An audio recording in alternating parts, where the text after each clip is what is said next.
एक बार भगवान बुद्ध जेतवन विहार में रह रहे थे। भिक्षु चक्षुपाल भगवान से मिलने के लिए आए थे। उनके आगमन के साथ उनकी दिनचर्या, व्यवहार और गुणों की चर्चा भी हुई। भिक्षु चक्षुपाल अंधे थे।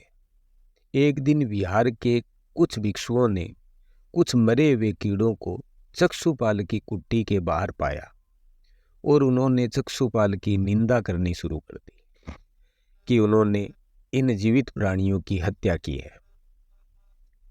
भगवान बुद्ध ने निंदा कर रहे उन भिक्षुओं को बुलाया और पूछा कि क्या तुमने भिक्षु को कीड़े मारते हुए देखा है? उन्होंने उत्तर दिया, नहीं।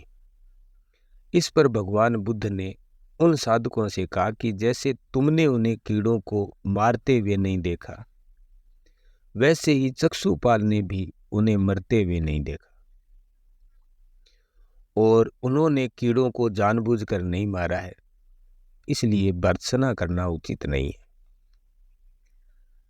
भिक्षुओं ने इसके बाद पूछा कि महाराज, क्या चक्षुपाल अंधे क्यों है? उन्होंने इस जन्म में अथवा पिछले जन्म में क्या पाप किए हैं? इस पर भगवान बुद्ध ने चक्षुपाल के बारे में कहा कि वे पूर्व जन्म में एक चिकित्सक थे और एक अंधी स्त्री ने उनसे वादा किया था कि यदि वे उसकी आंखें ठीक कर देंगे तो वह और उसका परिवार उनके दास बन जाएंगे। स्त्री की आंखें ठीक हो गई, पर उसने दासी बनने के भय से ये मानने से इनकार कर दिया कि उसकी आंखें ठीक हो गई है।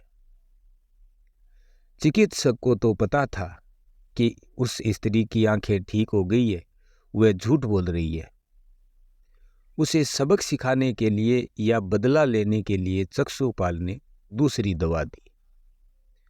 उस दवा से महिला फिर अंधी हो गई। वह कितना ही रोई पीटी, लेकिन चक्षुपाल जरा भी नहीं पसीजा। इस पाप के फलस्वरूप अगले जन्म में चिकित्सक को अंधा बनना पड़ा। धन्यवाद।